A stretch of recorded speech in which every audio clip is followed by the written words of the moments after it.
If the wires are not seen, you have to first cut and put some distance.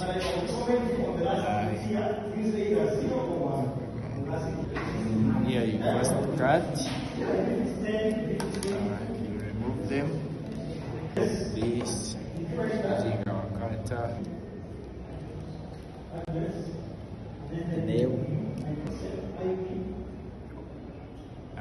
We have to arrange our wires according to.